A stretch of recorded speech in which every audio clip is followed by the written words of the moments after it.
마치 하나님께 반기를 들듯이 살아가는 사람이 있다고 합니다. 첫 번째 부류의 사람들은 늘 하나님을 의식하며 살아가기 때문에 그 삶의 초점과 목적들이요 늘 그분을 향해서 맞추면서 살아가려고 늘 노력합니다. 그래서 이분들의 삶의 목적은 하나님을 기쁘시게 하는 데 있습니다. 그래서 그들은 늘 이렇게 기도합니다. 아버지의 뜻이 하늘에서 이루어진 것 같이 이 땅에서도 이루어진다고 기도하면서 몸으로 실천하면서 삶을 살아가는 부류입니다. 또 한 부류의 사람들은 하나님께 마치 반기를 들며 사는 사람들인데요. 뭐 자유롭게 사는 것 같지만 실상은 더러움의 정욕대로 살도록 내버려 둠을 당한 사람들입니다. 이들은 육신의 정욕과 안목의 정욕과 이생의 사랑이라는 욕망의 굴레를 벗어나지 못하고 자기 중심적으로 삶을 살아가다가 결국 인생을 헛되게 마무리하는 사람들입니다. 우리가 이 두 부류의 사람 가운데 여러분 어떤 부류의 삶들을 살고 계십니까? 당연히 첫 번째 부류의 삶들을 아마 사시고 있다고 생각합니다. 그런데 가끔씩요 신자로 삶을 살아가면서도 가끔 두 번째 부류의 사람들의 삶을 동경하며 살아가는 모습들을 가끔 신자에게도 비칠 때가 있는 것 같습니다.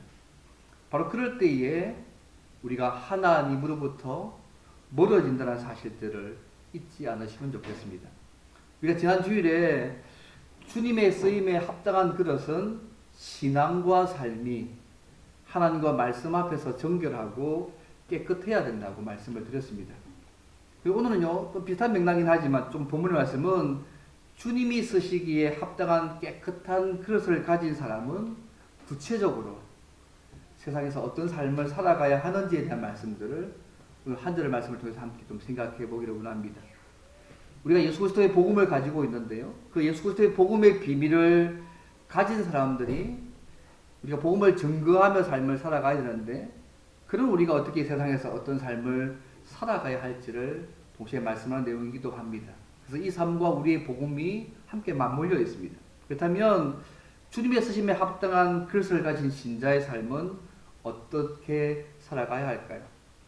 첫 번째는요, 우리를 영적으로 무너지게 하나님으로부터 멀어지게 만드는 것을 피해야 합니다.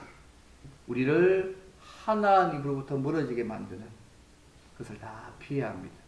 21절 말씀을 보시면 또한 너는 청년의 정욕을 피하고라고 말씀하고 있습니다. 그래서 피하란 말은요, 현재 명령형입니다. 이 피하다 말이 안전하게 도망하다, 뭐 잘 아시는 말씀이 탈출하다 그런 의미인데 이게 한 번 정도 피하는 것이 아니고 계속해서 반복해서 이런 피하는 삶들을 살아가라고 말씀하고 있습니다. 그럼 무엇을 계속 피하며 삶을 살아가야 될까요? 오늘 말씀에 하면 청년의 정욕입니다. 여러분 청년의 정욕하면 어떤 게 생각하십니까? 보통 청년의 정욕하면 성적인 욕구가 가능한 이것만 생각하시지만 오늘 본 말씀 그것만 얘기하고 있는 것이 아닙니다. 그는 한 영역일 뿐이고요. 죄성의 모든 삶들을 다 포함합니다. 그래서 조스탄 목사님 같은 경우는 이 본문 말씀을요, 성적인 그런 정욕뿐만 아니라 자기 주장, 방종, 이기적인 야망, 완고한 고집들, 오만함, 여러 충동도 함께 포함되는 내용이라고 그렇게 적용하기도 합니다. 그만한 게 아니고 우리에게 쾌락, 권력, 소욕에 대한 무절제한 강한 욕망도 사실 어떤 의미에서 청년의 정욕 속에 다 포함되어집니다. 사실 성경에서요, 피하라고 말한 영역들이요, 꽤 많습니다. 성경 다른 곳에서는 이 피하라는 영역 속에 우상숭배도 포함되어집니다. 음행도 포함되어지고요, 부도덕도 포함되어지고요, 물질주의 정신도 포함되어지고, 돈을 사랑하는 것도 피하는 문격 속에 포함되어집니다. 그래서 어떤 면에서 청년의 정욕 속에는 이 모든 내용들이 포함되어 있다는 거죠. 이런 청년의 정욕을 계속적으로 피하는 삶들을 살아가라고 오늘 본문이 말씀하고 있습니다. 예를 들면 고린도서 10장 14절 보게 되면 우상 숭배하는 일을 피하라고, 고린도서 6장 18절에는 음행을 피하라고 말씀합니다. 여러분이 잘 아시는 디모데후서 6장 11절에는요, 너 하나님의 사람아 이것들을 피하라 할 때 돈을 사랑하는 것을 피하라고 말씀합니다. 그래서 가지고 있는 것으로 만족하지 못하고 돈을 사랑하는 거 당신의 백성들은 피해야 된다고 말씀합니다. 그래서 적어도 하나님의 신자들은, 하나님의 사람들은 이러한 모든 것들을 다 피해야 합니다. 왜요? 이 모든 것들이 우리를 하나님으로부터 멀어지게 만듭니다. 우리를 하나님과의 관계에서 영적으로 무너뜨리기 때문에 이런 모든 것으로 피하라고 말씀합니다. 예전에 이런 얘기를 한번 들은 적이 있는 모르겠는데요. 괌에 가면요. 괌에 가보셨습니까? 갈색나무 뱀이 너무 많아서 뱀의 그 새들을 다 잡아먹고 섬 주민들의 생활까지 위협한다는 말을 들은 적이 있습니다. 사실 이 뱀들은요, 이 뱀에서 괌에 서식했던 것이 아니고 그 주변에 있는 미크로네시아에서 오는 비행기에 몰래 숨어 들어와서 이 섬에서 수천 마리로 증식했다고 합니다. 왕성한 식을 가진 이 뱀들이요, 섬에 서식하던 11종의 새 가운데 9종을 다 없애버렸습니다. 또 괌과 무역하는 모든 섬까지도 위협하고 있는 상황입니다. 주민들이 이 뱀을 없애려고 해도 도무지 없애지지 않는 상황까지 제가 들었습니다. 근데 문제는 이 무서운 뱀들이 괌을 위협하듯이 우리가 우리의 죄를 단호하게 처리하지 않으면 그 죄 또한 우리를 위험에 처하게 만든다는 사실들을 잊지 않으시면 좋겠습니다. 정욕, 음란, 탐심, 분노, 악의, 원한, 하나님에 대한 참나는 행위, 그리고 더러운 말, 그리고 거짓말 같은 죄들이 우리 신자들의 삶에 끼어들 수 있습니다. 그래서 3장에 나오는 말씀들 아닙니까? 괌의 뱀과 같이 이러한 죄들은 우리 안에서 성장하고 번식해서 중에서 마침내 우리를 삼켜버린다는 것에 문제가 있습니다. 죄는 여러분, 우리가 주님을 섬기는 삶을 방해합니다. 주님께서 주신 은혜도 우리가 누리지 못하게 만듭니다. 그리고 주님과 복음을 전하는 우리의 삶에 상처를 줘서 마땅히 해야 될 삶의 모습을 살지 못하게 만들어가는 것이 죄된 삶입니다. 그래서 적어도 하나님의 사람은 이런 청년의 종력을 피하라고 말씀하신 이유가 이것 때문입니다. 결국 하나님으로부터 우리를 멀어지게 만듭니다. 여러분, 이런 문제에 대한 유일한 해결책이 뭘까요? 분명 예수님께서 십자가의 보혈을 통해서 우리의 과거와 현재와 미래의 모든 죄를 다 용서하셨는데, 여전히 우리의 삶은 이제 죽은 상태인데 여전히 죄가 우리의 삶을 주도하게 하면 하나님께서 베푸신 그 은혜도 못 누리고 하나님과의 관계도 멀어지고 하나님의 관계도 떨어져 가는 것이 우리의 삶의 현실이잖아요. 이런 문제의 해결책이 뭘까요? 우리가 성령 하나님의 도우심과 능력을 힘입어서 우리의 힘은 불가능하지만 죄를 거부하고 피하는 사람들을 살아야 합니다. 여러분, 로마서 6장 12절에 이런 말씀이 있습니다. 그러므로 너희는 죄가 너희 죽을 몸을 지배하지 못하게 하여서 몸의 사욕에 순종하지 말라고. 이제 너희가 그런 삶을 살아가는 사람들이 아니기 때문에 그렇게 말씀하고 있습니다. 너희 죽을 몸을 죄가 지배하지 못하게 하고 몸의 사욕에 순종하지 말라고 얘기합니다. 때로는 우리는 우리의 삶을 침범하려는, 하나님과의 그 관계의 그 아름다운 삶을 침범하려는 죄를 대적하여서 때로는 죽여야 합니다. 그래서 고린도서 3장 5절에 이렇게 되어 있잖아요. 그러므로 땅에 있는 지체를 죽이라. 곧 음란과 부정과 사욕과 악한 정욕과 탐심이니 라고 말씀합니다. 그 8절에는요, 너희가 이 모든 것을 다 벗어버리라. 분함과 노여움과 악의와 비방과 너희 입에 부끄러운 말이라고 말씀합니다. 이 모든 것들을 하나님의 도우심으로 우리의 삶 가운데 대적하여서 죽여서 없애야 된다고 말씀하고 있습니다. 대신 우리의 마음을요, 위의 것에 두고 땅의 것에 두지 않으면서 그리스도와 주의 말씀에 초점을 두며 삶을 살아가야 한다고 말씀합니다. 고린도서 3장에 나오는 말씀의 내용들입니다. 바로 이것이 죄를 버리는, 쫓아내는 우리의 방법입니다. 이미 예수 안에서 우리의 과거, 현재, 미래 죄가 용서함 받았지만 날마다 우리의 삶 가운데 성령 하나님의 도우심과 능력을 도움받아서 날마다 이 삶들을 계속 살아가셔야지만 하나님과의 관계가 더 깊어지고 동시에 우리가 주신 그 사명들을 주님의 쓰심에 합당한 깨끗한 귀한 기로서의 삶들을 살아갈 수 있다고 말씀하고 있습니다. 사랑하는 성도 여러분, 피해야 할 때를 아는 것은 영적 싸움에서 싸워야 할 때와 그 방법을 아는 것 못지않게 중요하다는 사실을 잊지 않으시면 좋겠습니다. 혹시 우리의 삶 속에서 영적으로 무너짐을 막기 위해서 우리가 피해야 할 삶의 영역들은 혹시 없으십니까? 우리의 삶에 있어서, 또는 말에 있어서, 다양한 삶의 영역에 있어서요. 내가 피하고 도망쳐야 하는데 여전히 계속 머물고 있는 삶의 부분 혹시 없으십니까? 우리 그 삶이 더 내가 좋아서 즐기며 살고 있는 부분은 없습니까? 내가 예수 믿어서 그 삶 분명히 살지 않아야 된다고 알고 있는데 은근히 내가 그걸 즐기면서 어저히 포기하지 못하고 은근히 즐기며 살고 있는 부분은 혹시 없는지 늘 돌아볼 필요가 있습니다. 복음을 맡은 신자가 자기 주장이 강하고 방종하고 변덕이 심하고 오만하고 성적인 음란함이 있고 쾌락과 권력과 돈을 사랑하는 소욕에 대한 무절제한 강한 욕망이 있다면 그거 어떻게 되겠습니까? 하나님과의 관계가 무너집니다. 또 그걸 통해서 하나님의 복음이 가리워질 가능성 또한도 높습니다. 그래서 하나님과의 교제가 멀어지지 않도록 우리가 주님의 쓰신 참된 깨끗한 그런 삶을 살기 위해서 이러한 청년의 정욕인 죄에 대해서 단호하게 처리하라고 오늘 본문이 말씀합니다. 날마다 성령 하나님의 도우심과 능력으로 우리의 죄된 본성을 거부하고 피하는 삶들을 살아가시기를 바랍니다. 우리 힘으로는 불가능합니다. 그러나 우리 안에 계시는 성령께서 도와주시면 우리가 이 삶을 살아갈 수 있습니다. 날마다 성령 하나님의 도우심으로 날마다 우리 자신을 부인하고 그리스도를 따라감으로 하나님과의 더 깊은 교제의 삶을 살 뿐만 아니라 주님께 쓰임받는 삶들을 살아가는 저와 여러분 되시기를 주의 이름으로 바랍니다.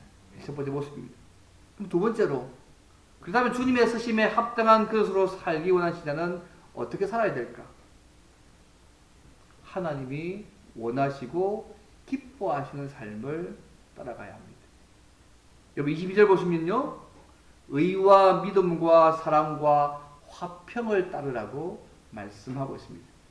우리의 청년의 정욕 대신에 그 대안으로 신자는 적어도 네 가지 필수적인 어떤 삶의 모습이 있어야 되는데 오늘 보면서는 의, 믿음, 사랑, 화평을 따라가는 삶을 살라고 말씀합니다. 적어도 우리가 복음의 비밀을 맡은 자이지 않습니까? 우리를 통해서 주의 복음이 증거되어야 될 통로이기 때문에 적어도 복음의 비밀을 맡은 자 모든 신자는 이것을 항상 추구해야 될 모습이라고 말씀하고 있습니다.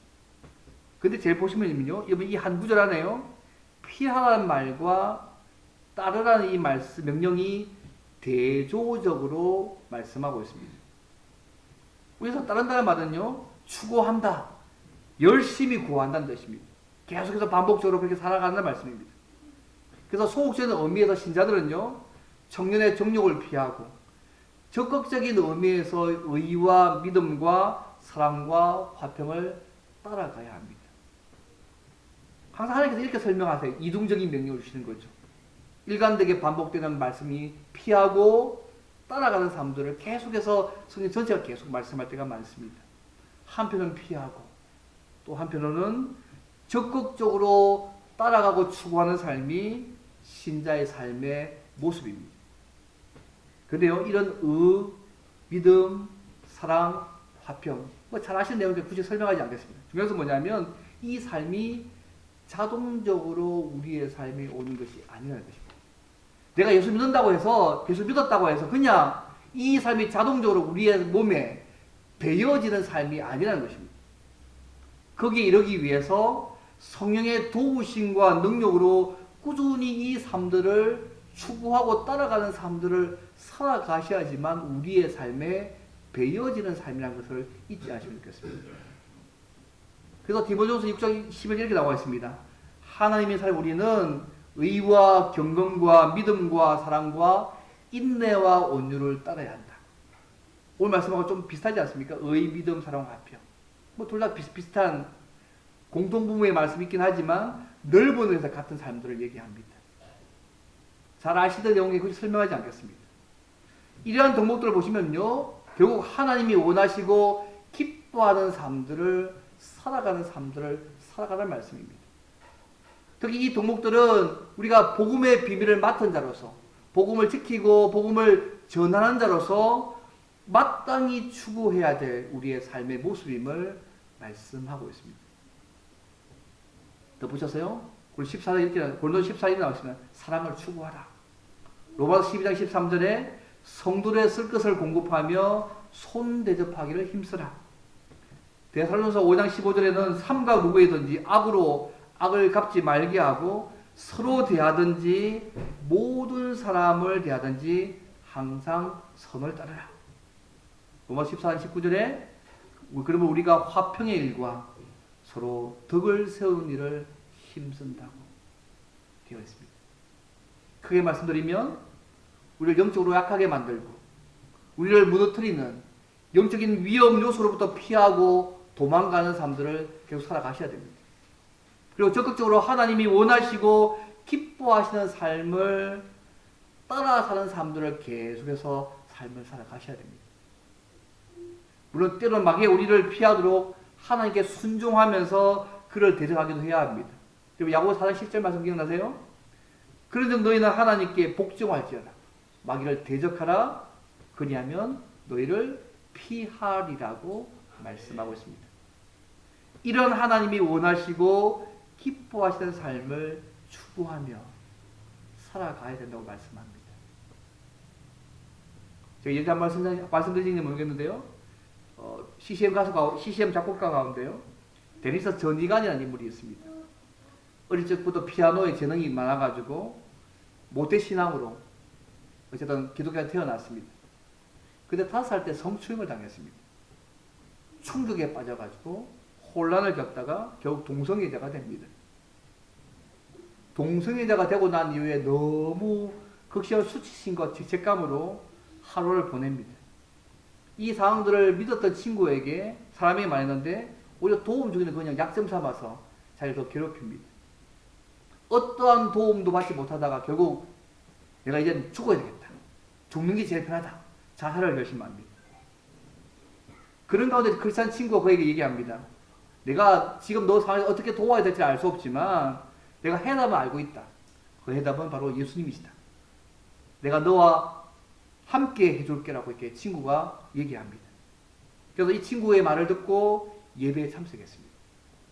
설교 가운데요. 하나님은 있는 모습 그대로 당신을 사랑하십니다. 이 메시지가 자기를 꽉 하고 왔습니다. 자기 동성애잖아요. 이기 때문에 죽으려고 자살했는데 그날 설교를 들었는데 하나님은 있는 모습 그대로 당신을 사랑하신다는 이 메시지가 꽉 들어온 것입니다. 그때 그 설교가요. 눈물 흘리며 회개하고 하나님께 돌아온 다윗의 삶에 대한 그 메시지였습니다. 그것을 묵상하면서 다시 자신의 고통을 하나님 앞에 다 쏟아놓습니다. 다윗에게 임한 그 은혜가 자신에게도 임하기를 그가 간구합니다. 그때 하나님께서요. 여러분 잘 아시는 스바냐 3장 17절 말씀. 어제 하민수 선생님이 말씀하셨던데 너희 하나님 여호와가 너희 가운데 계시니 그는 구원을 베푸실 전능자시라. 그가 너로 말미암아 기쁨을 이기지 못하시며 너를 잠잠히 사랑하시며 너로 말미암아 절거히 부르며 기뻐하시는 이 말씀을 그에게 내적 음성을 주십니다. 이 말씀을 그가 은혜를 경험합니다. 동성에서 벗어나서요. 결혼했고요. 9명의 자녀를 낳았습니다.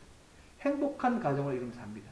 그것이 아니고요. 이 하나님의 은혜를 고백하면서 폭력으로, 이혼으로, 동성애로, 중독으로, 자살 충동으로 치유가 필요한 사람들을 변화시키는 사역들을 이분이 살아가고 있습니다.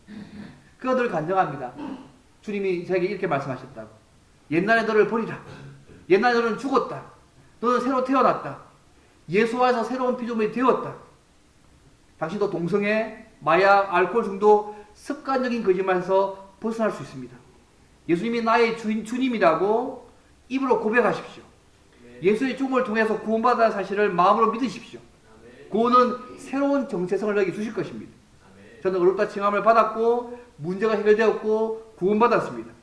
당신도 그렇게 될 수 있다고 늘 간증을 하렸습니다.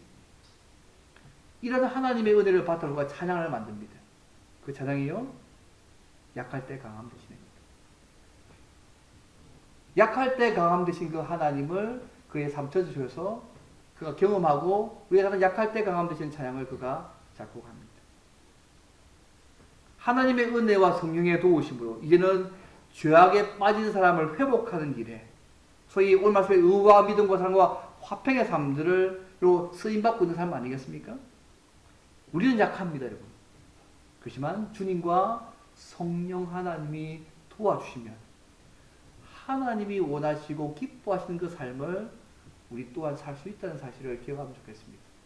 이게 이게 복음 아니겠습니까? 네 혼자 살아봐 이렇게 한 게 아니고요. 성령께서 도우십니다.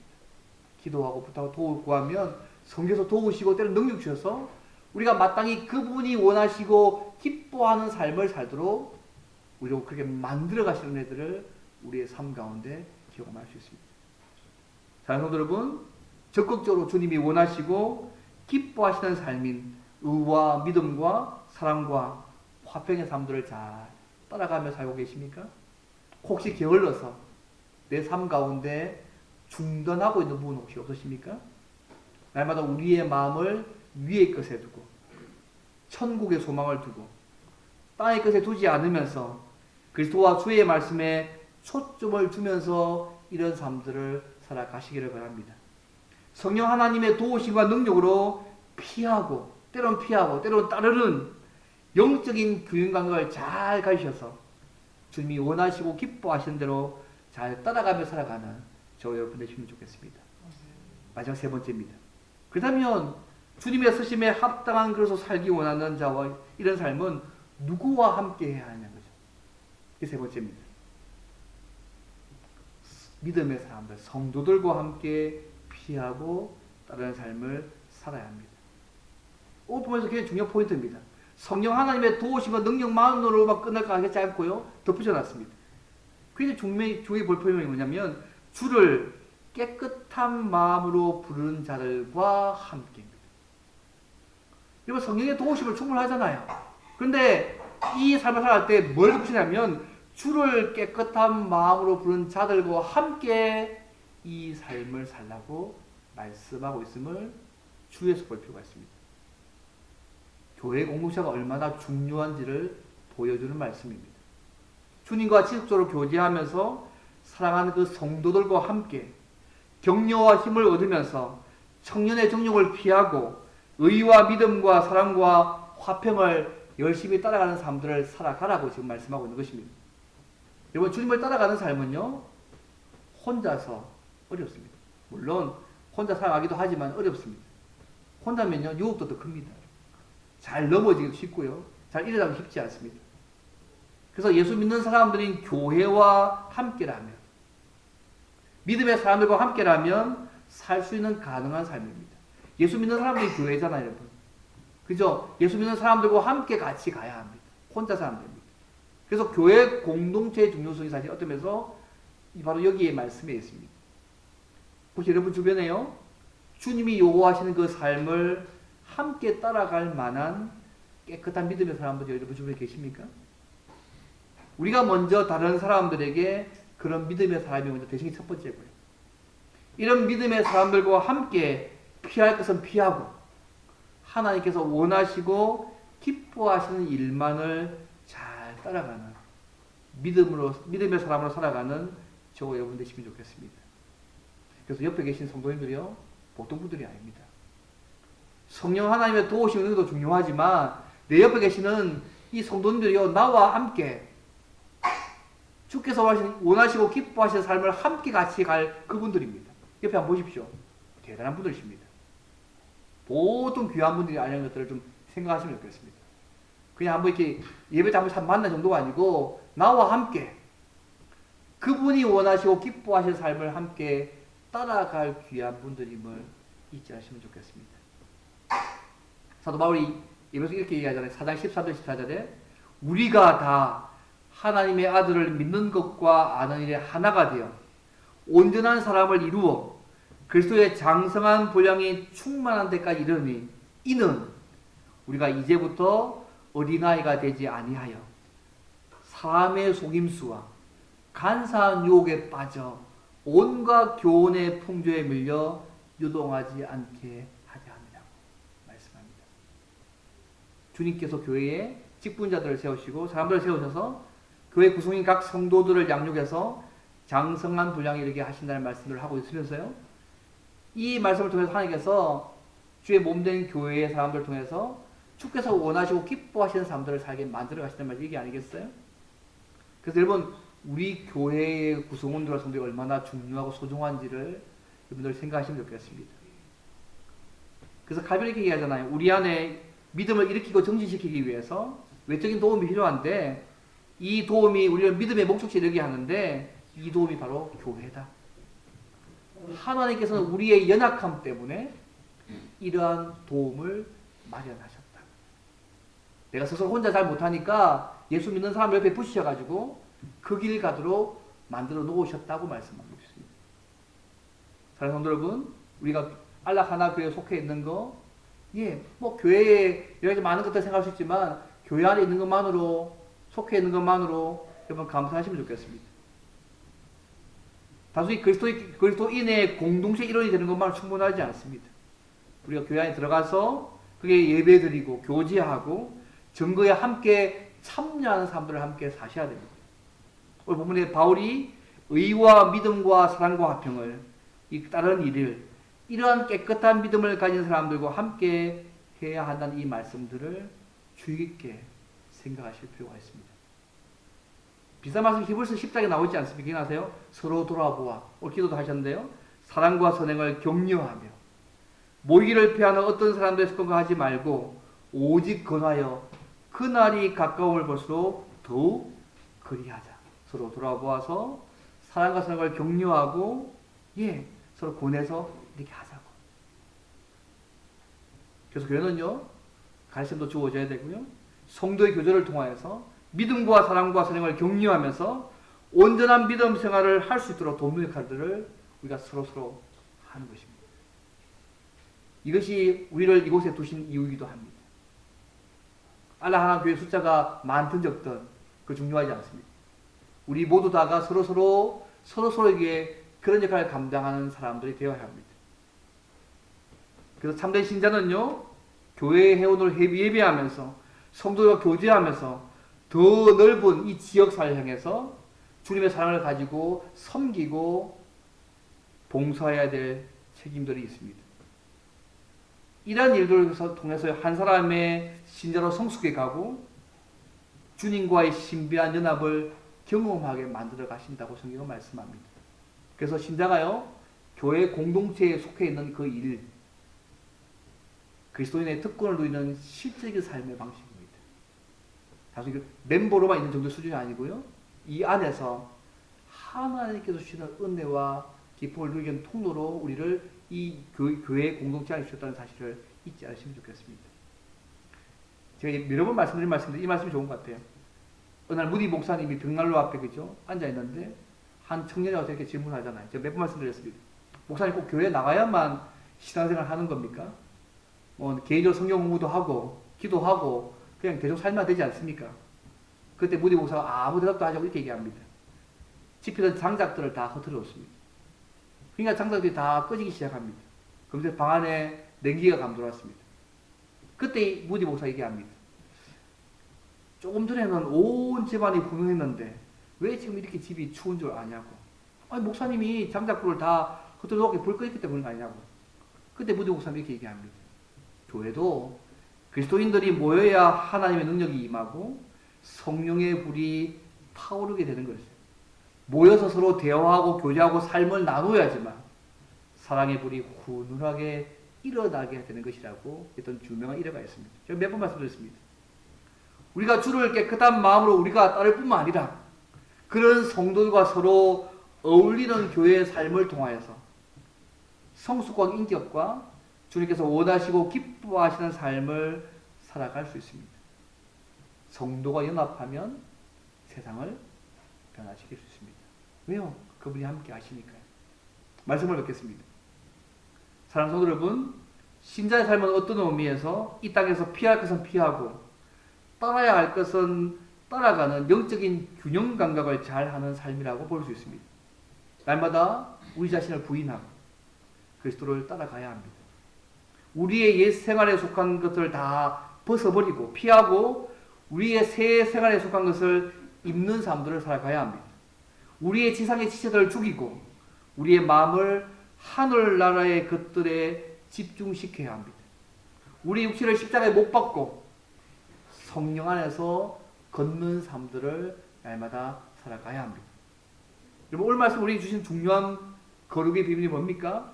하나님께서 기뻐하시는 것에 대해서 끊임없이 계속해서 따라가고 추구하는 삶들을 살아가야 될 것 말씀합니다.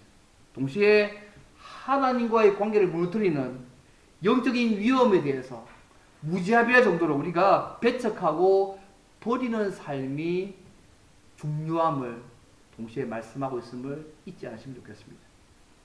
성령 하나님의 도우심과 능력으로 주를 깨끗한 마음으로 부르는 자들과 함께 우리 알라 하나님의 성도들과 함께 이런 삶을 살 때만이 우리 모두가 주님의 쓰심에 합당한 그릇으로 사용될 수 있습니다. 그래서 누구든지 이런 것에서 자기가 깨끗하게 하면, 그죠? 신앙과 삶이 하나님과 삶이 깨끗하게 되어지면 그는 주님의 쓰심에 합당한 귀히 쓰는 그릇이 될 것이라는 주의 약속 말씀대로 주의 말씀들이 그렇게 우리의 삶 가운데 이루게 하실 것입니다. 우리가요 6월 24일 날 총동 전도주를 할 것입니다. 약 2달 정도 남아 있는데요. 아마 기도하고 계시겠죠, 그죠? 낙심하신 분들 또 동시에 내가 이분은 꼭 교회 와서 내가 예수 믿으면 좋겠다는 이런 분이 있을 겁니다. 혹시 뭐 다 작정하고 기도하고 있겠지만 혹시 안 하셨다면 지금부터 시작하십시오. 먼저 마음을 작정해놓고 뭐 낙심하신 분 데려오시면 적어놓고요. 또 내가 이분 예수 믿으면 좋겠다는 분들 적어놓고 먼저 이름을 적어놓고 먼저 기도하시면 좋겠습니다. 그래서 그분과 먼저 기도 먼저 하시고요. 그 다음 관계성으로 접촉을 가지시고 그 다음 그날에 함께 오셔서 주의 말씀을 들을 수 있는 기회를 주십시오. 혹시 그 기회가 그의 인생을 바꿔놓을 수 있는 어차피 한 번의 기회가 될지도 모르고요. 여러분이 접촉하는 가운데 속에 기도하는 가운데 하나님께서 역사하실 수 있기 때문에 그런 과정을 하시면 좋겠습니다. 어쨌든 오늘 말씀처럼 우리 모두 주님의 이 약속의 말씀처럼 날마다 신앙과 삶이 하나님과 말씀 앞에서 자신을 깨끗하게 함으로 날마다 우리의 삶 가운데 주님의 쓰심에 합당한 귀한 것으로 쓰임받고 주님을 풍성히 누리는 저와 여러분 되시기를 주님으로 바랍니다. 오늘 말씀을 잠 기도하면 좋겠습니다. 하나님, 우리를 예수 믿게 하셔서 감사합니다. 이제 주께서 위에서는 합당한 그릇으로 살기 위해서 피할 것은 피하고 마땅히 따라가야 할 삶들을 살게 도와주시는데 성령 하나님 도와주십시오. 능력 주셔서 그 삶을 잘 살아서 우리가 섬기는 하나님을, 주님을, 복음을 잘 전가할 수 있는 사람들을 살도록 도와달라고 이 시간 동서로 함께, 차례당과 함께 기도하겠습니다. 예.